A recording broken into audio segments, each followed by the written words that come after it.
In this lesson, we're going to take a look at a feature called source freshness. And this is a test on your data sources that allows you to monitor them, ultimately to avoid stale data and to meet SLAs, which are service level agreements. And the goal here is to make sure that your data never becomes too old or not fresh enough based on what you expect it to be. So in this lesson here, we're going to talk about how to use source freshness. We'll understand what it is. We're going to create and populate a new source table to use this as an example. We'll test that new source table's freshness. We'll review the output, add a filter, and then see how we can integrate it with dbt Cloud, which gives it a nice interface. And there are a few features that you can do out of the box with it. So we'll see how to do that. So with that said, the first thing we'll do is create this new source table. And the reason we need to do this is because as a student, you won't have the ability to add new data here in this shared raw database. But what you can do is add a new schema here. And so that's what we'll do. Now, within the course notes, there are some queries here that you can run for source freshness. You just need to replace your number with your student number. And what we're going to do is first create a schema called update your number to match. And we're going to call it raw ad platform. And this is the equivalent of saying you have different ads, maybe it's Google ads, Bing ads, whatever that is. That's what this would represent. And let's refresh this. And here we can see it. It's going to get a little out of order here because, we're mixing concepts. If you remember the idea of how people deploy it, sometimes you have all of this in one database. So you prefix it with raw and have it all together. In this case, we're mixing. So just bear with me as we go through that. It's not the cleanest way to do it, but it's going to allow each of you to do this on your own without having to use this raw database. The next step is to create the tables. And we're going to create these two here. We're really only going to use one in this example, but the other one will be used later. And it's good to have for a couple other purposes, as we'll see.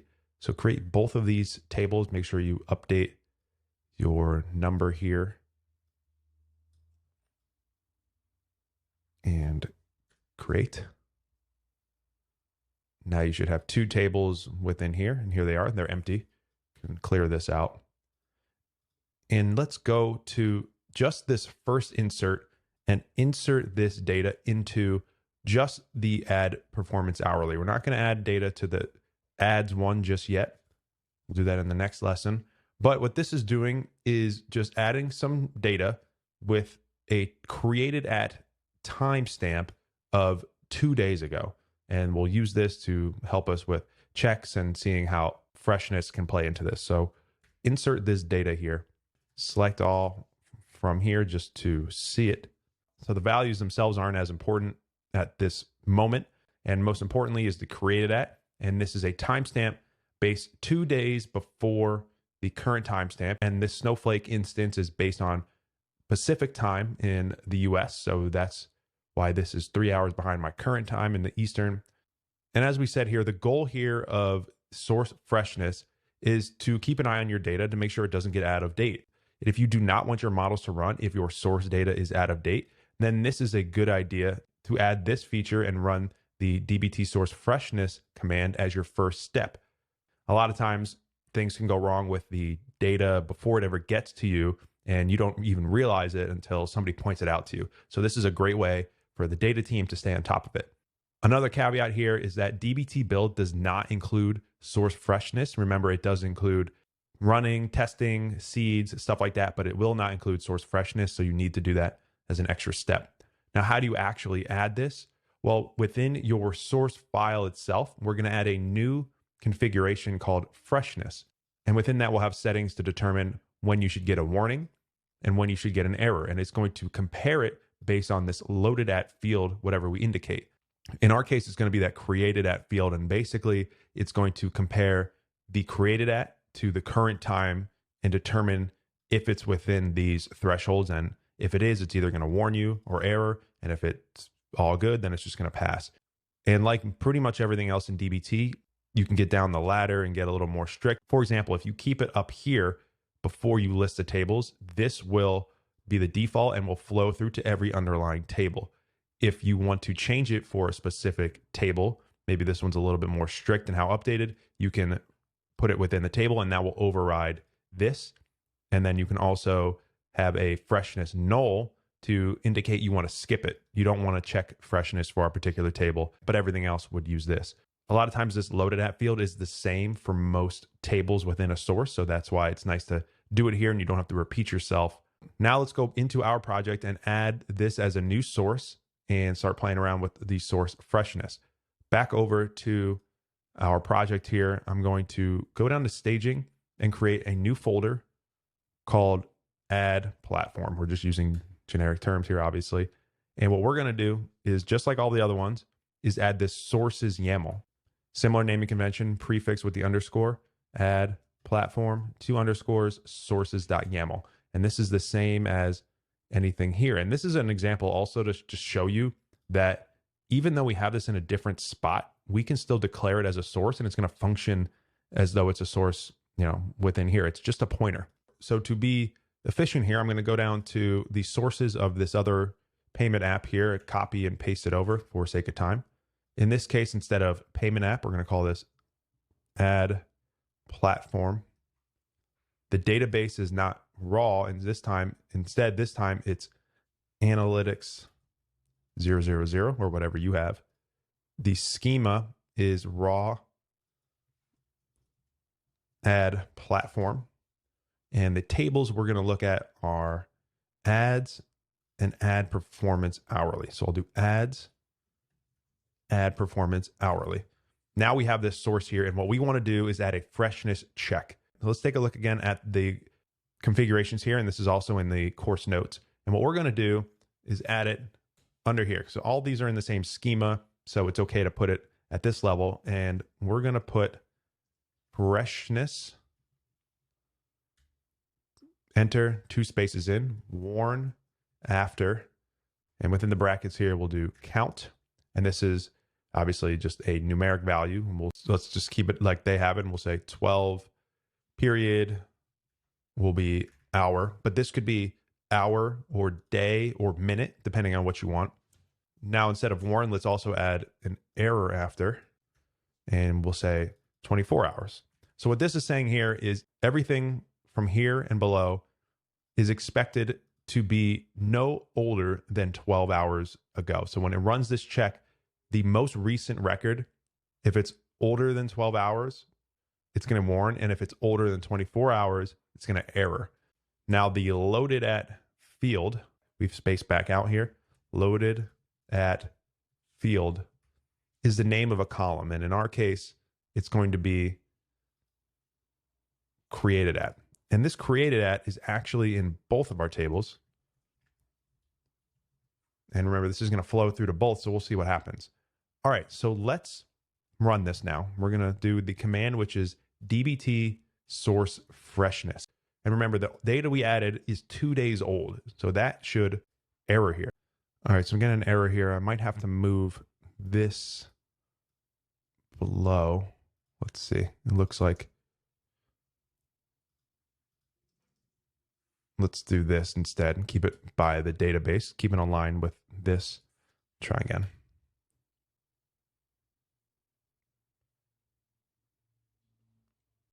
Now this might be failing for this space right here. Let me move that and try it again.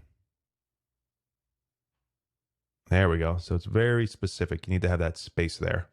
All right. So it's failing and it's saying error stale. And that's because obviously this data is 2 days old, and this is saying it needs to be before 24 hours.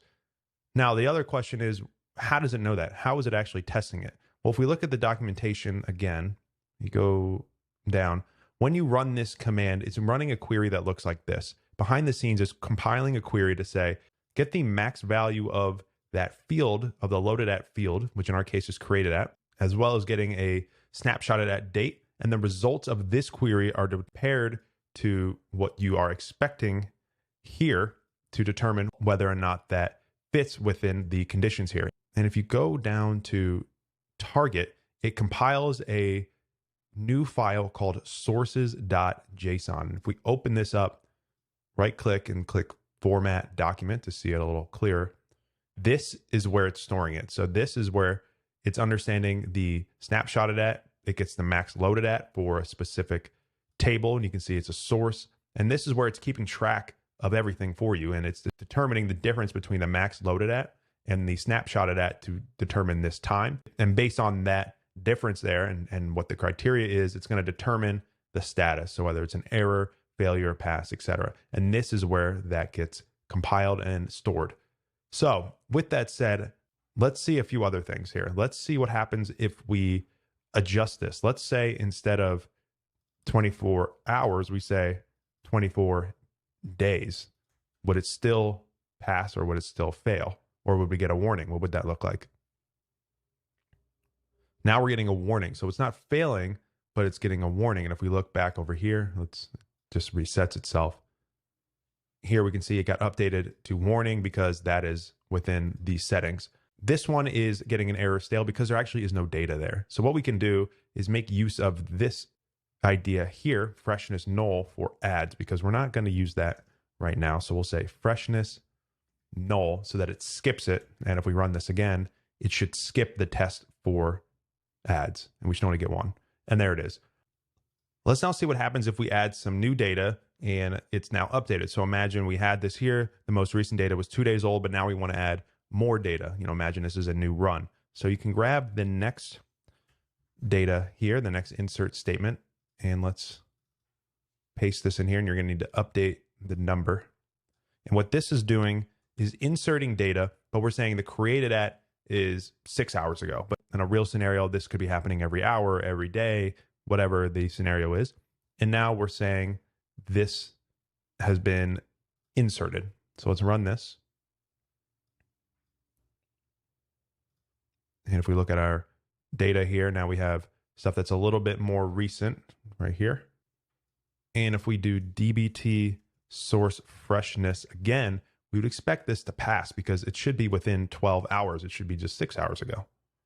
But it's still warning, meaning it's still over 12 hours. So why is this happening? And the reason is because of this loaded at field. And I wanted to point this out. So in DBT, when it runs this, it's comparing it to UTC. But in our case, our Snowflake environment is based on Pacific time. So our data, when even though it's 6 hours from current timestamp, that current timestamp is based on Pacific time. So the time zones are out of sync, and that's something we need to adjust. And they talk about that a little bit more in the docs. And over here in this freshness field, it's saying you may need to cast your field to make sure it works the way you expect. So we're going to do something similar here. So for us, what we want to do is cast this from Pacific time to UTC during the freshness check. And the way we can do that is come back in here and say convert time zone, which is a Snowflake function. So it might be a little different depending on what platform you're using. We're going to go from America, Los Angeles, which is Pacific time zone, to UTC, and it's going to be the created at field. All right, so now let's try again. DBT source freshness. And there we go. Now it passed. And if we go to sources, we can see it's monitoring this as well. Pass. We're all good. So now this is looking good. Maybe we switch this back to hour. The last thing I want to show is how to filter this freshness check. So as your table grows, it could get really big, especially if you're working with events. Sometimes you want to filter it, and there's a way to do that through freshness as well, so that you're just looking at a subset of the data. So if we go to filter, you can add this here, and this is particularly useful for certain scenarios here. And all we're going to do is add this filter property here, and when it compiles, instead of just being this, it's going to add this where statement and just trim it down based on whatever we want. So in our case, just as an example, let's say we are going to do it where ID is where ID greater than equal to 4. So we're just going to look at these under here, under the freshness, not the loaded at field, filter, and just drop in whatever that condition would be. So in our case, ID greater than equal to 4. I'm actually going to do less than just to prove that the filter is going to fail. So we would expect it only to return the values that are older, and this should fail. So now it fails, but we're saying, let's now change this filter, test again. And now it passes. So that's how you use source freshness. Imagine putting this on a lot of your different sources to keep an eye on what's going on. It's an extra check. And usually what I tend to do is I don't put it on every single source, but I'll pick and choose a few critical ones from each source system to be a representative, because usually if one is off, that means a lot of the other ones are off and you just don't have to overburden this test. But that's just one way that I typically do it.